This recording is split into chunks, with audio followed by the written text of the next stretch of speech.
We'll now have a short discussion on leprosy and the challenges faced by persons with leprosy.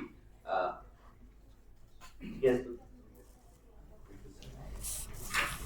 Thank you so much. So we'll call on the presenters for the leprosy session.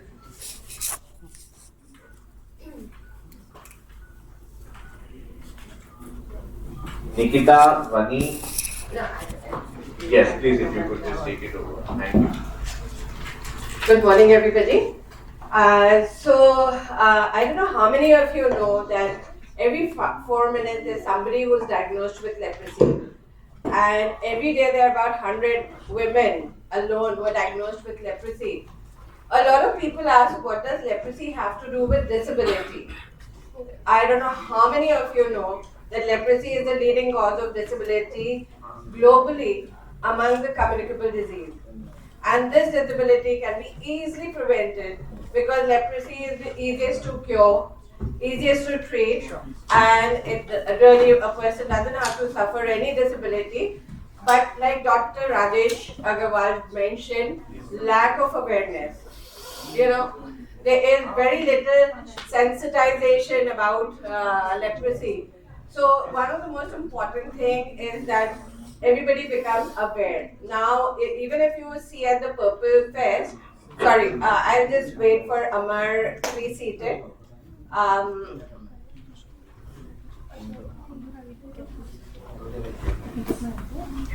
There's a chair right here. So this is free? Yeah. Okay. So you can sit here.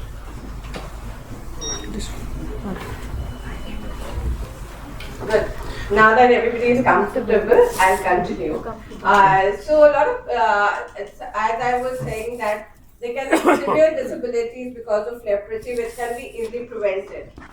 So the Department of Social Empowerment of People with Disabilities has been a huge guiding force, and the Ministry of Social Justice and the Ministry of Law, because as we started working on the various aspects, both the legal aspects and the social aspects, we discovered that there were a host of discriminatory laws against people affected by leprosy, even though leprosy has a cure. And in the last 2 years, we've had some fantastic ambassadors. Maya has been ambassador of people affected by leprosy last year. This year, I'm sure a lot of you met Priya, who is an ambassador, and such beautiful, gorgeous faces. But the media portrayal has always put leprosy in a very negative light. The moment I say leprosy, I'm sure you will think of a lot of negative imagery. I don't even have to show you. Even the media has been portraying using words like Kodi and so many things. So it's very, very important to create a lot of awareness. I remember in 2014 when we started sensitizing people about leprosy, the then Disability Commissioner, Shri Pincha, said, leprosy still exists. So a lot of people are not aware that leprosy exists. And we worked with the Law Commission and we discovered there were 119 discriminatory laws. And we've come a long way from there, because what really helped us in our journey were the disability commissioners in each state. And especially a recent example of Tamil Nadu, where there were about 16 discriminatory laws, and 7 have got amended recently. All about 33 laws have been amended and repealed in the last 4 to 5 years, all thanks to the disability commissioners and the state officers. So here we are going to present to you about some of the things and why should this not be a ground for discrimination. And I'd like to welcome Dr. Pebaraju Rao, who is who was the lead of WHO, the Global Leprosy Program. And with us, we also have Ritu Parna from Vidhi Center for Legal Policy.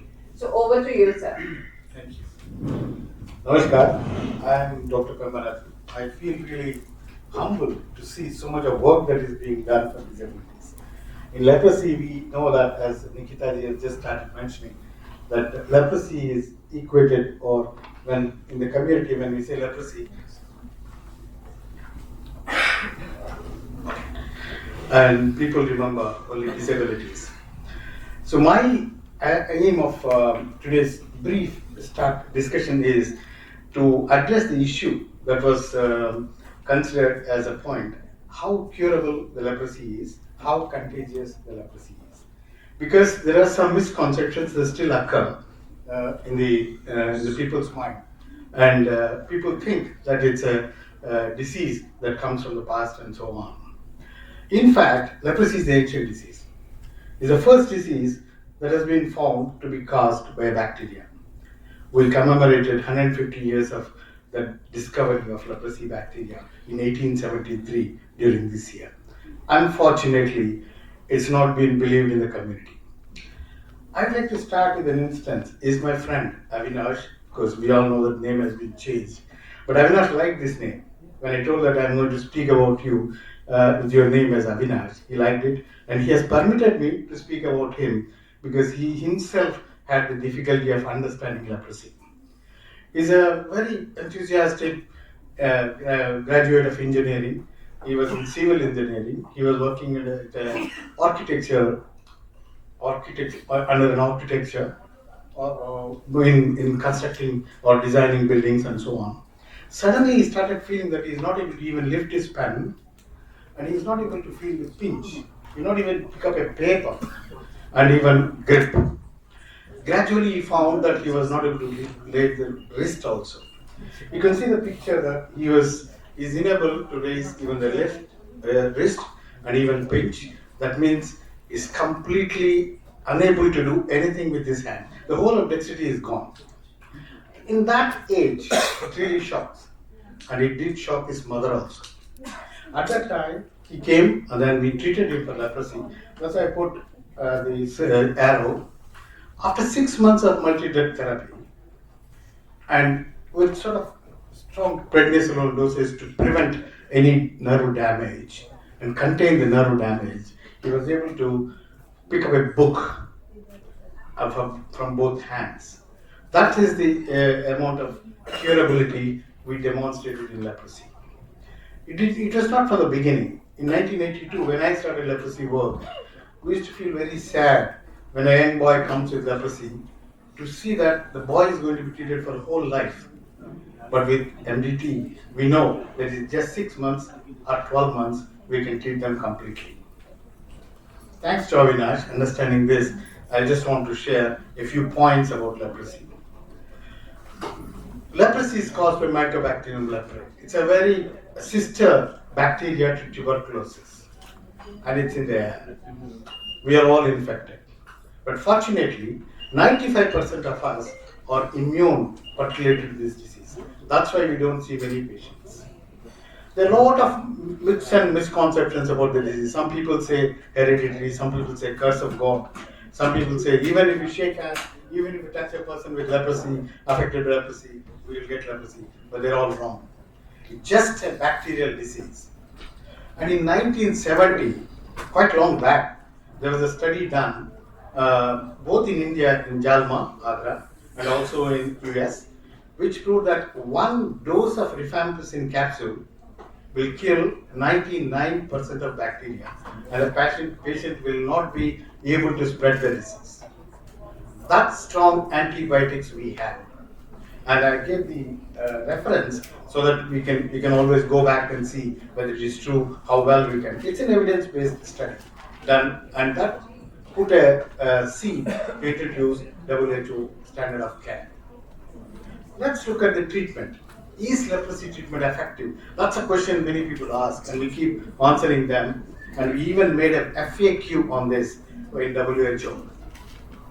WHO standard of care gives treatment for 6 to 12 months. 6 months for a minor form of disease and 12 months for a major form of disease. And it cures completely. What's the evidence we see over a period of years? The National Leprosy Eradication Program of India has treated, if you look at the data, 95% of both categories, multibacillary, which is a major form, paucibacillary, which is a minor form, up to 98%, they get cured annually. So that's the rate of cure, and that's the rate of efficacy of this multi-drug therapy. And one dose, we need to remember that once a person takes single dose, the person cannot infect anybody else. So we do not need to worry whether we'll get leprosy standing next to a person in the bus, in the station, or anywhere. In addition, what we look at the whole global statistics, for the past 10 years, we see a reduction of 20% nearly number of new cases occurring in the world. Let's also remind ourselves that 60% of new leprosy cases are from India. And this is where we need to do much more to work to contain the disease. And more than 17 million patients have been cured till now. And WHO continues to work with countries to reduce the number of diseases. We have one more tool now. We can prevent leprosy. Again, basing on the same evidence that single-dose rifampicin capsule can kill 99% of the bacteria. If we give to the contacts as a preventive medicine, the protective value is more than 57%. And we also have an evidence, and India is doing very well in terms of providing BCG vaccination. Initially, even in WHO, we were all thinking that BCG protects tuberculosis. But an evidence from National Institute of Epidemiology and Agra has proved that it protects also leprosy. So if a person has BCG and takes single-dose rifampicin, the protective effect increases to 80%. So under these situations, I think we can think of considering the age-old myth that it's a contagious disease. It's not a contagious disease. I have treated more than 25,000 patients. I don't think we have seen anybody getting leprosy in the healthcare sector. All said and done, I believe in this person who is a father of nation, who has helped one person affected by leprosy, and his name is Parjuri Sastry. It's an instance, it's not a story. It happened actually, and we need to really look at how it has happened. When he was imprisoned in Harabada jail, he also saw this man, Parjuri Sastry, being imprisoned, and he saw that this man is ill. And the prisoner says, he's not ill, he's having leprosy. So that's the amount of misconception the people had. When he was brought back to the ashram in Sevagram, Gandhiji speaks with the ashramites. I want to keep this man in this, and he's suffering from leprosy. Will you support him? There was a bit of silence. And the final statement he says is, it's again, I want to say that it's not a story, it's an instance. Give your consent only if your conscience agrees to this. But you can take my word that this ailment is not contagious. And that stands as of now. And he was the one person who said, someday patients will be treated at home, and that continues. So my appeal to all the August gathering is to understand that leprosy is a disease caused by a bacteria, which can be killed by antibiotics. That's an evidence all over. And it can be treated completely all over. It may not be new for all of us who are sitting in this room, but still this message needs to be propagated to all the people who do not understand. Thank you very much.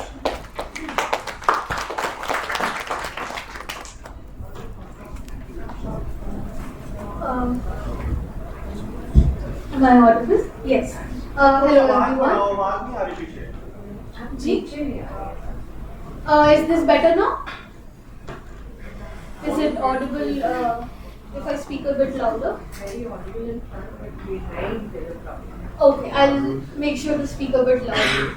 Hello everyone, my name is Rituparna, and I'll be taking quick 10 minutes to talk about sort of carrying forward what Dr. Pemaraju has talked about, the fact that leprosy is not contagious and it's curable and it's preventable.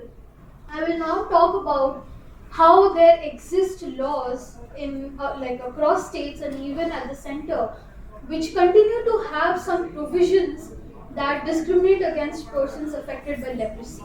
I'll just briefly talk about what those categories of laws are, what are the issues and why these are provisions that must be amended, and how it may be relevant for the state and union territory commissioners and the action that they may be able to take in order to ensure that the laws no longer discriminate against persons affected by leprosy. So I know that the screen is not very visible, but essentially we have categorized over 106 laws into 8 categories. These 106 laws continue to have such discriminatory provisions. And I'll tell you the 3 more common ones. You have laws that set up statutory bodies like educational institutions, and they often have these provisions which say that certain people may not be able to sit for occupying positions, be it in the board or any other authority in these institutions. So these are disqualifying provisions, and they do say that people affected by leprosy or lepers or those affected by any loathsome or contagious disease like leprosy, they are not qualified to sit for to appear for elections or to sit in boards and authorities. The second are municipal and panchayat laws, which are definitely more state specific, and they also have these provisions that okay, a person affected by leprosy is not eligible to stand for election. And the third most common is laws affecting physical access and transport. And this, in fact, we notice in a lot of metro carriage rules and laws, because they say that okay, if an inspector finds that you are affected by leprosy, then you may be removed from that place, and there need not be any due process per se that has to be followed, because you are considered to be a public health concern. So these are the laws that remain on our statutory books, and they continue to have these kind of issues. So essentially, you have 3, I would say, outcomes of these cases, these laws. The first is you continue to have derogatory references to persons affected by leprosy. For example, words like lepers, those who are suffering from a loathsome disease. These are words which are derogatory and should not at any cost be in our statutory books.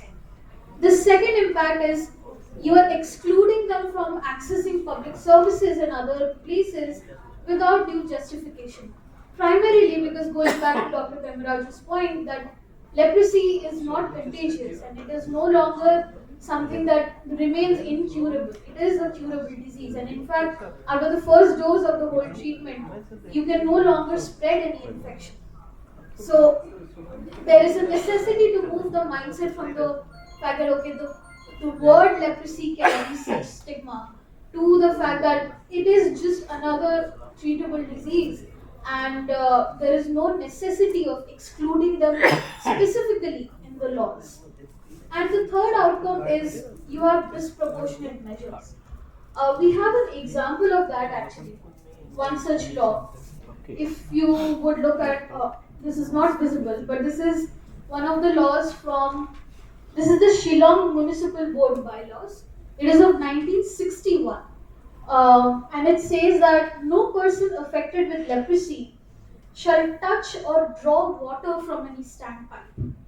So not only do they say that okay, if you have a contagious disease you cannot draw water, but they specifically mention those who are affected by leprosy, and they say that you cannot access water from a source that may be accessed by other people. So these are the kind of laws that still remain on our books, and some of them on the face of it are, they give the idea that okay, these must be amended to make them more inclusive, more accommodating, while at the same time balancing any public health concerns that may arise. And in fact, you have not only international organizations like the UN General Assembly, but you also have the Supreme Court and our Law Commission of India, who have said that there is no disagreement on whether these laws must be amended or repealed. In fact, there have been several laws which have been repealed and amended. And in fact, Tamil Nadu has had recently amended 6 laws where they have removed specific references to persons affected by leprosy. So there is agreement across the government, across the community, that you need not have these specific references to persons affected by leprosy, especially in this discriminatory or degrading manner. So how is this relevant for the state commissioners here today and for everyone who is interested in understanding what would be the process of going about in amending these laws. The relevance is that persons affected by leprosy, persons cured of leprosy, they qualify as persons with disabilities under the Right to Persons with Disabilities Act 2016. And there are three specific provisions which are relevant here because these discriminatory provisions, they violate the right to equality and the right to be protected from discrimination under the Act. And under section 80 subclause A, in fact, the state commissioners, one of their functions is to identify these laws which are inconsistent with the Act and recommend necessary corrective steps. One of those corrective steps would include amending or repealing laws which continue to discriminate against the persons affected by leprosy or persons cured by leprosy. So these are some of the modes that we can go about in ensuring a change in these laws. Most of the laws now do not need repealing of the laws because there are only specific provisions. And in fact, initially, as Nikita had pointed out, there were, in 2017, we had identified 119 laws. Then we found out there are even more laws which we had missed. And now, despite there have been over 80 to 90 laws which have been amended, there are still 106 laws remaining. So, based on the categorization of the laws that we have done, we identified that okay, you can remove derogatory words, you can retain social security provisions, but you make it more rights-based. I'll give you an example. A lot of laws relating to beggary, vagrancy, not only were they supposed to be repealed as per the Supreme Court's directions, but they also have provisions for shelter asylums. And they say that okay, if an authority finds a person affected by leprosy, then they may be sent to these asylums. And often it is a forceful displacement of these people into such homes where the law does not provide a responsibility to ensure that they receive adequate health care or other social security measures. So the laws need not be the provision need not be removed, but it can be redrafted in a way that is more accommodating and that is more inclusive of the rights to access public services and healthcare for persons affected by leprosy. And of course, you can modify these provisions that are likely to affect people who have visible diseases. For example, there are a lot of laws which say that they give authorities the power to expel persons affected by leprosy, those with a contagious disease, and disturbers from the market. But what often happens is only those who have visible symptoms of a disease are able to be identified by the officials. And that in itself is arbitrarily discriminatory towards those who may have physical or sensory impairment, such as those affected by leprosy. The final point is that we have actually prepared, in consultation with four other organizations. We are a group of 5 organizations working together on this, and we have actually prepared state-specific handouts where we have identified the issues with these laws, and we have made a list of the laws that have such provisions and what are the recommended actions that can be taken against this. And in fact, we would be distributing them over the next few minutes. And we hope that the state commissioners are able to get some reference from these handouts, and to just get an idea of the extent of these provisions across statutes and how easy it can be to miss them unless we make an active effort to identify and amend or repeal these laws. So we hope to carry this discussion forward, especially with the handouts that we'll be providing, and I invite upon Nikita to provide the closing remarks.